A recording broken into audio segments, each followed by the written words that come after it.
Have you ever had that scenario where you've done nothing wrong, but unfortunately, due to the nature of the world, you're handed a bad hand of cards? So the other night I was out in my Bmw M3, just gone to the pub to see some friends, we're having a great time, until we hear that unmistakable noise of crunching plastic and metal.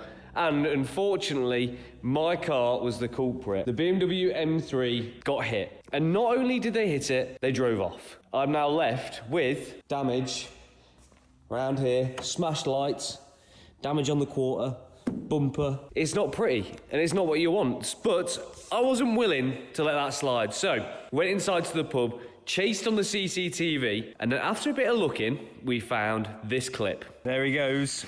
There he goes, there he goes, bang. So we had the van that did the damage nailed, but we couldn't see a reg. So we managed to dig further back on the CCTV and find out exactly who did it. And annoyingly, it was someone I know. Even stranger than that, they used to work in parts at BMW when I was fixing this car, and they even sold me the parts to fix it, which kind of hurts, but it is what it is. We managed to at least trace that down and then go and get photos of the damage of the van and obviously of the number plate as well to match. Everything added up. Luckily, we got away without too many issues, but it does hurt and it does suck. The good thing is, managed to find them, managed to get everything nailed, everything sorted, so it will be getting fixed on their insurance. It's one of those jobs, as soon as something hits a quarter or a body panel like that, the bill just seems to rack up. But for now, we've got so much we need to do in this video, so much. We've got a lot of cars getting broken, even more cars getting broken, then we try to fix them and they can just break even more. So you best fasten your seatbelt,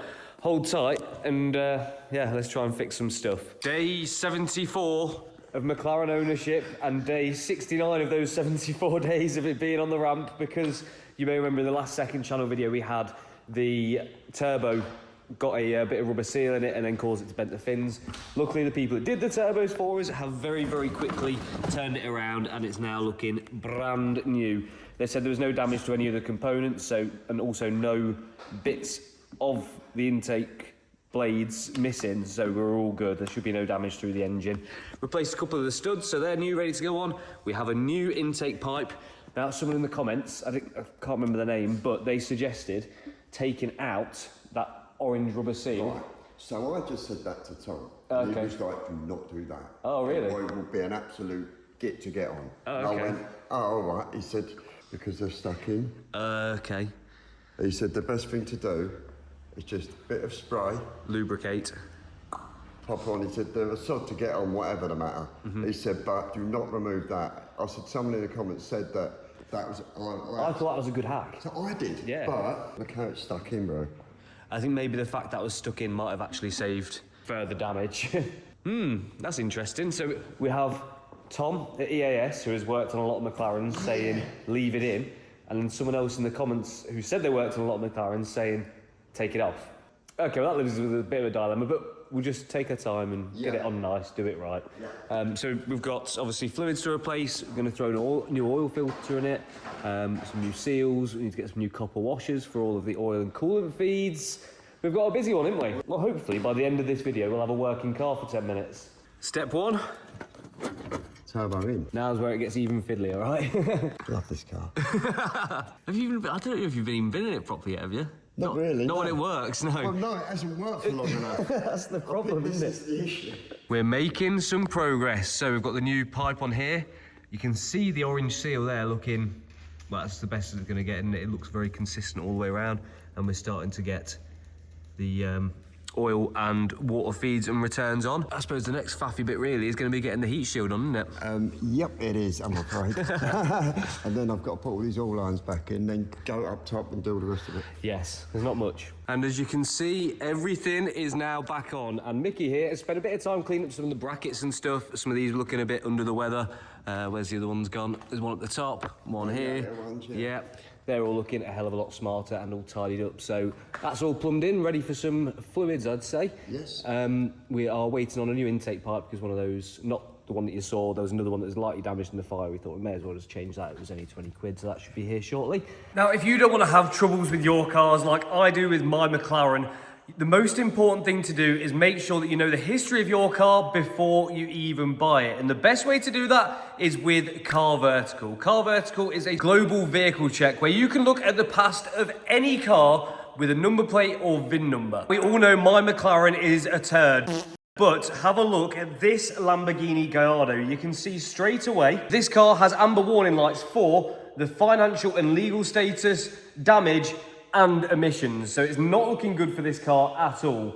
And when you scroll down a little bit more, you can see the photos of the car from 2019. It is looking rough. I don't know if this car's been upside down or what. It's had a bad day. That is not a car you'd want to see back on the road. And the insurance seemed to agree so, because as we go even further down, you can see this car was marked as a category B write-off, meaning that it can never go back on the road and isn't safe to do so. It's only good for spare parts. And if you bought that car not knowing that information after it had been repaired, then you would be driving an illegal car. Now, one thing I love about Car Vertical is you get the timeline of the car also. So anytime that vehicle's registration has been put into anything, it gets picked up. So you get the date of manufacture, when it was first registered, old number plates, ownership changes, any MOT history, and also dates that the damage was detected. So to make sure that you don't end up with a car like my McLaren or this Lamborghini, make sure to use Car Vertical to check your car, a car you're about to buy, a friend or family member's car, whatever it could be, and use discount code Chris, which is going to save you 20% off at checkout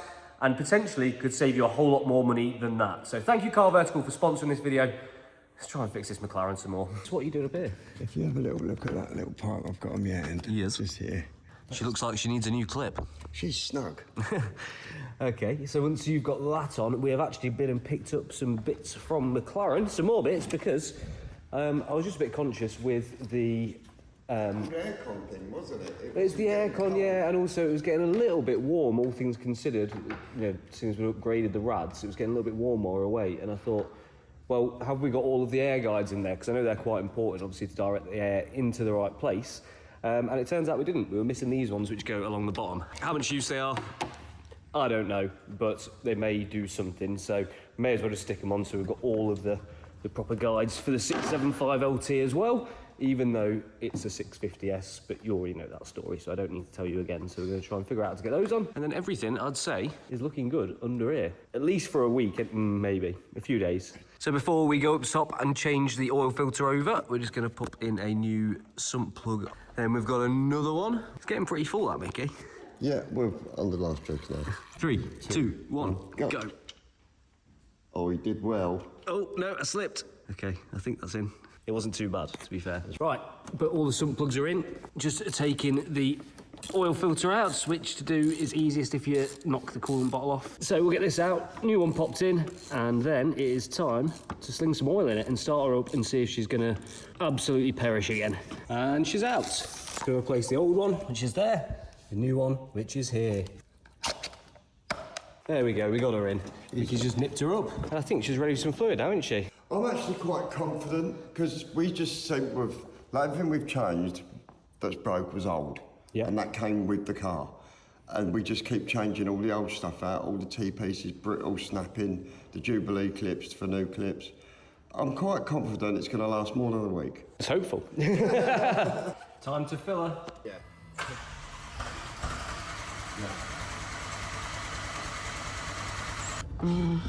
Come on.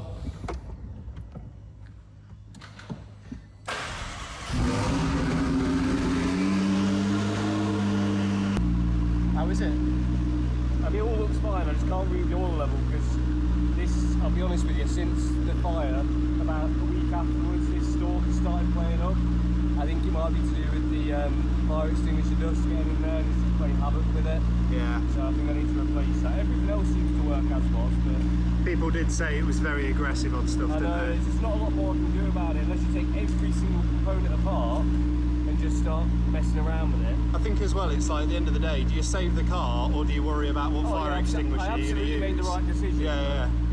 Like, when it comes down to it, I don't think you can be picky. As long as it puts the fire out, you just have to deal with it later, otherwise it's a crumple of dust, isn't it? It is. Look, this is the menu. This is what I can't get rid of. I just keep saying that, even though key.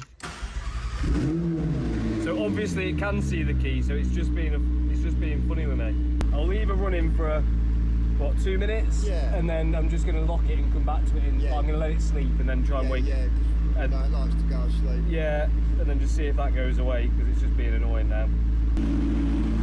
Hello, Michael. Little bleed up there. See the bubbles? Wait for it.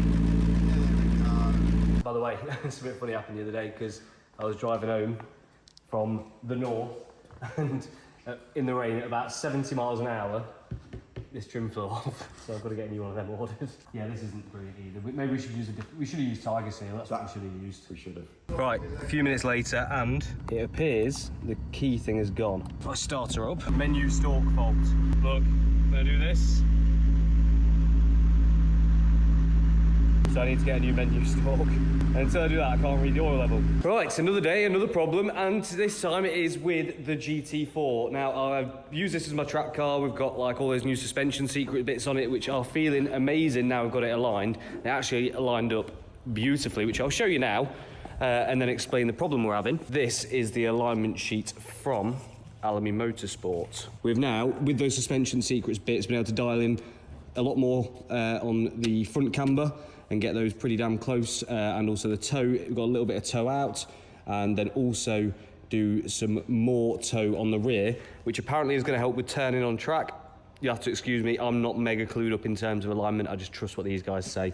And then also we've dialed in a bit more camber on the rear by about a degree more on the front, a degree more on the rear, some amount of rear toe, which is going to help us driving it on track. Anyway, it aligned beautifully, and I've been loving driving it. It's been kind of the other car which I've been using alongside the M3 most at the moment, but I was on the way to Caffeine and Machine the other day, and miraculously, out of nowhere, I managed to hit a reverse pothole. So it's like a manhole cover which had come up on a big mound, and I just didn't see it at night at all. And it didn't even see it until we went back the other way looking for it, and it's done. Not only a dent in the wheel on the front, I think it's done a dent in the wheel on the rear, and also caused some sort of suspension damage on the front right, I believe. And I'm sure it's going to have knocked out that alignment that I've just had done. So we're going to send it up now. Let's try and diagnose what it is. There's definitely something knocking and rattling on the front. Luckily, I've still got the original wheels with Michelin's on, which I can put on temporarily, and we'll get us by, keep the car moving for now, so we can get these wheels hopefully sent off. Let's see what's up with it. It's quite impressive that it's done that, to be fair, and let me explain to you why. Because we've got more rear front camber now, so the wheel's actually like this. Yeah. So to do this surface, when the bottom of it is going to be not the leading edge, basically, on the floor, it's done a good job, so I'm sure the back of the wheel is going to be interesting Right, as well. That don't sound good, does it? I'm sure I've done the inside of the rim if the outside's done. No. Really? No, she's mint. I don't believe it. Should we pull this wheel off? Yeah, let's do that. Okay. I think it's the ball joint on the steering arm. That's in the rack. Down the rack. Yeah. Oh no, I think I can see it. What a mare. If you look in there, I think it snapped the actual bracket for the rack. Oh, shut up, really? Yeah. Right, well, so far, from what we can see, I don't think the rack is snapped. It's just a funny rack, and I can't really remember it very well. But there's some clanging going on around inside there. So we're going to whip the under trays off. We're going to dig a bit more, maybe whip the boot off, see what we can see, but something is not right in there. Right, we've just pulled off the boot. We're just going to check this joint here. Oh, it might be, you know. Yeah, I think I can see the play in it. I'll tell you what would be a good idea. If we go around to the other side and have a feel in that, if we can feel it in the same spot on that side, it'll be in the rack. Yeah. And if we can't feel it as much on that side, it might well be that, yeah. Right, this wheel's off. Right, this is the moment of truth, isn't it? It's whether I'm going to have to spend £1,000+ on a steering rack or £200 on an inner tie rod and a track rod end. Ooh, it feels interesting. It is coming from this side, but I can feel it on that side. Now, I know I will feel it a bit on that side, but yeah, I can feel it considerably more this side. Do you know the only thing we could do? Because we do have another Porsche sat here. Tell me it's not the same. Tell me it's not the same. I checked the steering rack, I think it's the same part. I think obviously this is a 991 and that uses a 991 steering rack. That would give us an answer right now, rather than us waiting for risking also buying a new part to see whether it's not actually a problem or not. I think I've decided in my own head that's what we're going to do. If it solves it, we'll put it back, and then we'll order a new one for this. Whilst we're doing this... How does that even happen? No, you're stuck, mate. You're in the Porsche as one now. It's got me. Oh, you can't tell, can you? All right, we've just got the 911 one off, which you'll have seen last week or the week before on the main channel, which we are very excited about fixing. But for now, she is playing parts donor. We have. Oh, we've got part number. We Lovely. have the part number, bro. Okay, so... It's in there somewhere. 991. Same. 347. Same. Then what? 131. Same. 00. Same. Hey, I'll have. Yeah, there you go. Let's sling her on. Let's sling on and See what happens. Okay, we've got the new one on. And I'll be honest with you, we've already tested it slightly, and Mickey reckons it feels a lot better. Now, you're always going to have a little bit of slack in the rack from, like, I don't know where it comes from, like the gears and stuff like that. And they always feel, when they're not loaded, a little bit clangy is the best way to describe when it. the engine starts up, it kind of tightens everything up. Yeah, I don't know if that's to do with the motor, but we felt it on that one over there, and it seemed all right. Oh, I can still feel something. Yeah, but not as bad. We should just put it back together and try and drive it and see I what think happens. so, yeah. And then, we'll throw the original GT4 wheels back on for now. I've got a set of Cup 2s on there, which I wanted to use for the track day, which I've got coming up. Hopefully, if the weather's okay. If not, I'll be using the RS820s. We'll see. I hope this fixes it, because a steering rack is not a fun job. We all know this. Right, let's try her out. The toe's all over the place.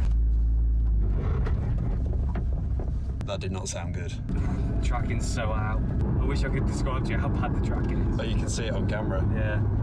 It is. So the steering wheel's straight and we're going around a left-hand corner. It doesn't seem steering related. The steering feels sound. Oh. I think it needs to go back on the ramp, doesn't it? Yeah, something's definitely not right, yeah. Yeah, it's not the toe that's the issue, it's the knocking. Is it still not? Yeah, but it's not like I think we need to pull the under tray off. Yeah, no, It could have done anything. Right, Porsche's back on the ramp, and we have got a gearbox jack under here. I'm going to raise this in a second as holding this here. Just watch that top mount. Do you see that? That's loads of movement. Yeah. Wow. Also, can we just note, this is, obviously I know we fitted those suspension secrets ones. The size of this thing I hit, it was no joke. So I'm not even for a minute trying to blame, obviously Bill Stein rebuilt the suspension just or suspension secret top mounts. This is like, I'm not surprised something broke. That one is sat different to that one. Quite a lot different. So that's probably why we didn't see it before, because when it was in the air and not pushed up, it was probably sat all the way down, wasn't it? See that? Yep. That piece there is meant to be down inside. Yeah, exactly. It's like banged its way through. Because I was just thinking, why is that closer than that? It ain't. Yeah. They haven't actually moved it. It's the actual top mount's gone. Ooh. I don't want this to reflect badly on them because it's not the way these are made. It is purely down to what I hit. It was brutal. So, right, let me give these guys a ring. And I think that's that solved, isn't it? And we're back again. So now we have a couple of new bits. We have our new air box intake pipe, which the other one got a little bit charred in the fire, and I decided for the sake of 25 quid, let's get rid of all remnants of ash. So we're going to sling this in now. Airbox is in, pipe is on, pipe across, going in. We've got some more bits to do. Obviously I mentioned about these bits that go here. I think we're just going to leave those for now because the car has got to, unfortunately, going to be painted again. So for now, what are we missing back here? Arch liner. Arch liner, cover. We've got to do this little pipe here. I've been sprucing up all the little parts off it, like, just to make them look a bit tidier, because that fire extinguisher dust. Does make what, rust? Stuff rust. Stuff rust, nice. And all the radiator brackets, that. Yeah. So it just makes it all look a bit tidier, doesn't it? It's on the back burner a bit, and we've got a bit of time with it. Although I've not got a car at the moment. No. Which is why we're trying to get this back together so I can use it this weekend because of the M3 situation. But it's just a nice time to try and spend tidying everything up a little bit more, make it a little bit better, a little bit better, a little bit better all the time. And eventually, one day, we will have a good McLaren. As much as it's a bugger to work on and it keeps breaking, I still love the car. I know, yeah. I feel like, for me and you, it's like the pinnacle of what we've done so far. But yeah, it's definitely the biggest job we've ever done, and obviously we both feel very proud about it, so... Yeah. I think it's one that's got to stay forever, regardless of how many times it breaks. Anyway, let's not get bogged down. Let's get these last bits on anyway, and then we need to try and figure out how to read the oil level because obviously the stalk inside the car is still playing up. So maybe whilst you try and reassemble all this, I'll hop in the car and do some work in there. So we are inside the McLaren, and this is the stalk that I need to change. It's being problematic, and it's not letting me read the oil level, along with doing like the nose lift, all this other sort of stuff. So it needs to go. I'm hoping the part I've got is going to work. We're about to find out. So I'm going to take the steering wheel off, but we'll see in a second. Just so you know, it took me holding it, Ross, cameraman, and Mickey with the breaker bar to get that off. I think it might be safe to say I over-talked it. For this as well, I've got to thank a YouTube channel called Midlife Car Is. He sent me this all the way over from America. It looks brand new, it must be brand new. So I was struggling to find one of these second-hand, and I think McLaren only wanted to sell me the full piece. So yeah, this is a lifesaver. The only difference is, this is from a non-nose lift car, which I don't think will cause an issue, because all it does is control the menu there, so it should just have up, down, forwards, backwards, and the end button. So that should deal with that, unless I take this one out and it's got an extra pin, then I've got a problem, but we're about to find out. Moment of truth, I've took the 2 screws out of there. This is literally falling to bits already, there we go. Well, that probably answers why it seemed pretty weak and pretty flimsy. 1, 2, 3, 4, 5, 6. 1, 2, 3, 4, 5, 6. I can't see a reason why it shouldn't work, so I'm just going to fit it. And she is in. Seems to be fine. Now, you might notice I left the clock spring in place. That's because I didn't want to unplug it, because I feel like if you unplug it, well, apparently I was reading that anyway, when you come to replace any of these bits, when you unplug the clock spring, people are saying just essentially doing any of these stalks, you're going to need to recalibrate your center point for the your steering angle sensor. Hopefully by leaving that in place, I might have got away with leaving it plugged in and just tucking it out of the way. I might have got away without doing that. The last melon is in. No part of it was satisfying or nice, but it's in. First stage of ignition is on.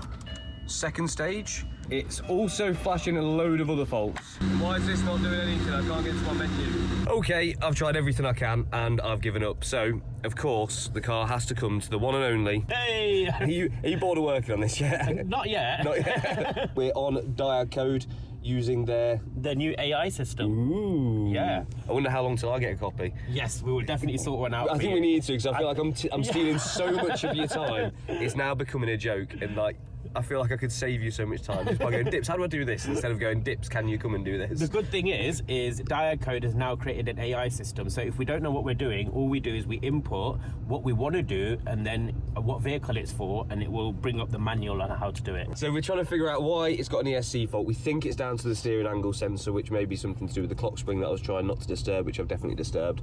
And this stalk here, the end button works now, which was what was failing before. As you can see, it swaps between these screens nicely.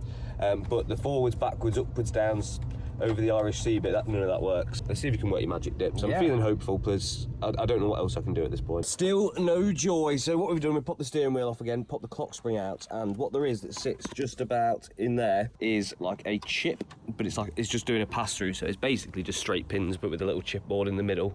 Chipboard? That's not the right word, is it? Whatever it is anyway. So Dips has got that out, and we're going to check the continuity on all of the pins, because it's not looking amazing, is it? No, so a lot of these pins are actually bent. Yep. And what we're going to do is just do a continuity between each side, and then I'll reflow all the solder joints as well, just to make sure. You're going to be able to get in there? It's tiny. Yeah. You got mad skills, man. Yeah, we'll be able to get in there. Why did they not just do this on a plug, Dips?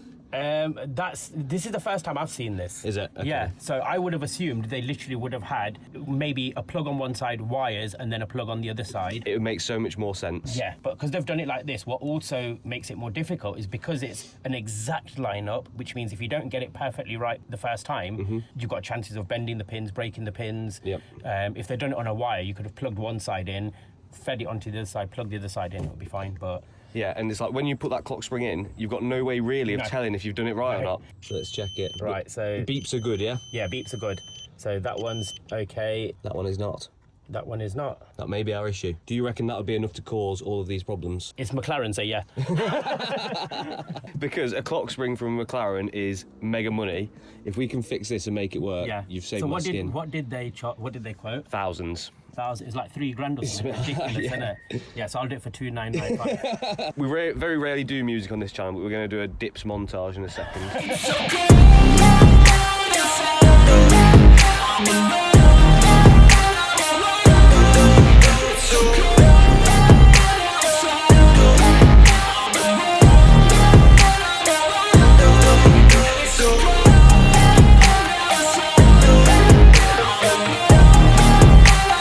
Right, let's see if it's worked. Now we've just got the mammoth task of trying to get this back in without damaging it. What I want to do is just clean it up first. Okay. So we use some isopropyl alcohol. I can't believe you actually got in there to do that. Look how small it is. Let me give you a size of scale. That's my index finger. You're crazy, man. Right, let's get that back in the car. Yes. We'll give it a test. Let's see. All right, we have our chip back in. Do you mind pointing out where it is? Yep, it's just there. Now what you have to do is slot the clock spring perfectly over the top of it. Yeah. And if you get it slightly wrong, guess won't what? sit in. It either won't sit in. We'll bend the pins back. Yeah, exactly. That looks like the one. That's it. Limp mode's fixed. So we've got airbag fault. We have a menu stalk fault. Well, if we look at live values, Yes. initially we weren't getting steering. There was no response on steering. And now, if we look, Yeah. We have steering. Now we've just got to figure out that menu stalk. Yes. What we'll do is we'll get this all put back. Right, let's just see if there is coming up with any faults on there now. It will come up with an airbag fault. Because we've not got the steering wheel airbag in. Yeah. Well, at least we fixed the limp mode, so now I can drive it in anger again. Well, if we can check I've got oil in it. Do you ever have it where you just hate yourself so much and you feel like you should never ever touch your car again? Because we've just been faffing around with this for ages trying to find why this menu stalk didn't work, and I thought I'd put it in perfectly. And all of these pins should be poking out, and look at the state of it. Mate, I was so careful. I was so careful when I put it in, and that's how it ends up pulling out. Right, so we're gonna have to open this and... Yeah, before we do that, should we get a cable tie and do it how they did it originally so it holds it together in one piece? Well, I'm gonna have to strip it all down. Okay. Well, at least we found the problem. Yeah, honestly, if you can go and subscribe to Dips' channel and watch every single one of his videos on repeat... That would really help. Yeah, honestly, it's the only thing that's going to repay him at this point. Right, let's get this on the bench and get it come on. fixed. I'm just gonna laugh. I can't wait until you're fixing your car and then you make a silly mistake and I'm going to come and laugh at you and you go, oh, Chris, help me. Yeah, that's what I did. We've got to really hope that when we're bending this back, that the pin doesn't break. So what I'm going to do is I'm going to heat it up first and then bend it back in place. You've still got your old stalk, haven't you? Yes, at the unit. Worst case scenario, what we can do is I can Steal a pin. Well, not steal the pin. We can just desolder this whole lot off this one, and then just put the one off your old one on. So Dips is now surgically, he's heated all these up, and now he's using surgical precision to bend the pins back to where they should be. Progress updates? Yeah, so we've straightened the pins out, as you can see there. Yeah. This one's got a slight kink in it still. Okay. But I don't think that's going to affect us getting it back in again. As long as it goes in the hole, Yeah. it'll be all right. Yeah, right. Because now I've just got to very carefully put it back together. Your skills never fail to amaze me, Dips. Without you and without Bob, we'd be nowhere. All right, here she is. We've got it back to how she was. Pins are showing again, like how I received it. We put the cable tie back through here to hold the whole unit together until it's got the bolts in it. Yeah. Should we go for take two, Dips? Yeah, let's do it. And already, we haven't even got everything back together, but we can see we have a menu again. We have everything back together, and the stalk is working. The car is out of limp mode, thanks to Dips as always, and... A massive shout out to Diag Code and Diag Code AI. If anyone needs Diag Code, get in touch with me, or I will leave Chris will leave the link in the description. But yeah, we've got that sorted. Thank God. Yes. That was really stressing me out. It's all done, that's the main thing. Should we go and check out your new car? Yes. Okay. Big moment. Yes. So this is the first time anyone on YouTube has seen it, right? Yes. Okay, so it's been to a few shows. There's a whole story behind it. Yeah. But this is the first anyone's going to hear of you having it on YouTube. Yes. This is the world's first, sort of. So this... Ooh! Ferrari, Ferrari, Ferrari, Ferrari. I'm very happy that no one's violated the badge yet. Let's start off from the top. Where did you get it? So I got this from Auto Alex. Okay. Story behind this one is it was the press car used by Jeremy Clarkson when it first came out. Okay. It was then bought by Lee Murray, who's an MMA fighter who turned out to be the ringleader of the UK's biggest heist, which was £53 million. And then a week before they did the heist, he actually crashed this car. Okay. So somebody bought it, they repaired it, couldn't get the car started, it was all stripped, and then ended up selling it to Alex. Alex and Taylor and them guys got it running. And then they said to me, do you want to help us finish it off on the channel? So I said, why don't you just sell it to me as a joke? And here we are. I ended up buying it. And it happened. And then what happened is when we were bringing it back, there is going to be a full video on my YouTube channel, but when we were bringing it back, didn't have a boot latch on it and you have to reverse it on the trailer. The boot lid's come up, wind's got underneath, the boot lid's come up and just gone wham onto the roof. So it's damaged the whole boot lid. It's a custom spoiler. Yeah. So I've got to get a new boot lid, which is already, Rob from Strada Space is already sorting that out. We're going to get the roof repaired with Dark Side Body Shop, get the front windscreen done, and then I might actually drive it around like this for a bit. I think it's got character. So, cool. Yeah. So why has it got, what's with all the writing on it? Why is it... So initially I was just, because the boot lid was damaged, I got my family and friends just to sign the boot lid. And then one of my friends, I said, you can go to the back of the car and just sign it, expecting her to sign the boot lid at one of the shows. And she signed the rear quarter. And then I thought, you know what, sod it, let's just get everyone to sign it. So we've got thousands and thousands of signatures on here now. Yeah, so now how many shows has it been to like this? It's been to 3 shows, 2 days each at each show, and this is the result of that. There is, even Ronnie Pickering's been here. But I think it looks pretty cool. Yeah, it's got character, man, it's got character. My plan with the car is to rebuild it on the channel, put it back to how it should be, and then I'm gonna put some different wheels on it, put a big wing on the back. Because these ain't factory wheels anyway, No, are they? no. But there's loads of work that needs to be done to it. We're going to take the engine out because we don't even know if the framework is bent at the back or not. So yeah, there's a whole thing with that, isn't there? Because they thought it was wonky because the gearbox was sat to the side, which is pretty normal in supercars. No Gallardos are like that. The gearbox is always slightly off centre. So you think there is a possibility that they may have thought it's bent, and it might and not it's be. not, which would be the ultimate win, wouldn't it? That would be absolutely brilliant if that's the case. Because I've checked 3 other 360s, and all of them, the gearbox is actually slightly to the left, or the casing looks slightly to the left. So but my new yeah, man. So if you want to go and see this being rebuilt, do you know when the first video is going to come out? I'm hoping in about a week. In about a week. Okay, so it might even be potentially maybe after this video has gone out. Not sure. Yeah. But if you want to see that, I highly encourage it because obviously you've done so much for us, and I want to give you a hand with this in return for everything you've done for us in however way I can. I'm not sure, maybe just polishing it. I'm not sure. Clean all the signatures off. But yeah, make sure to go and head out to Dips's channel, which is P1 Auto Keys. Yes, on YouTube. Exactly. Thank you very much. No guys. worries, mate. No worries. I'm sure everyone's going to be super excited for you. It's your first supercar. Yeah. Big deal. Yeah. And it's a good looking one at that. Back to the Porsche. And that is how we're going to finish off this video because I've smashed out a track day at Donington in this. It was a great day. The weather stayed good. Car performed faultlessly. And I think my lap times are getting better. But for that track day, we were running it on the standard wheels on the Michelin Cup 2s for 2 reasons. One, obviously earlier in this video, I damaged the OZs, unfortunately, on that reverse pothole, which now Wheelmania have managed to completely repair. You'd never know. And they've refurbished all 4, so they are literally like brand new and even better, because obviously these tyres are getting on a year old now, and they've done some track work. Falcon have also sorted us out with another set of their RS820 tyres, which, like I keep saying, I've been mighty impressed with, especially considering the price point. They are considerably cheaper than their competitor tyres and perform, as far as I can tell in this car, 9 identically. So we're going to get these back on the car as they're much more suitable for road driving, as the Cup 2s in this weather are treacherous. Bad day. Yeah, they're sketchy. They're sketchy. Summer's gone and it is absolutely slippy. But as we do that, please, Mickey, take it away. Oh, I'm on it. They did actually, Wheelmania checked every single wheel, actually. Did they? Because they weren't sure. Okay. Because you'd done one, they checked this one and all the rest, and it was fine. Okay, sweet. And really, this marks sort of a next step, really, for the GT4, because we've had this livery on it for a long time now, and we're going to have to start looking at removing it. It'll all become clear as to why, but yeah, we've got to make a start on doing that shortly.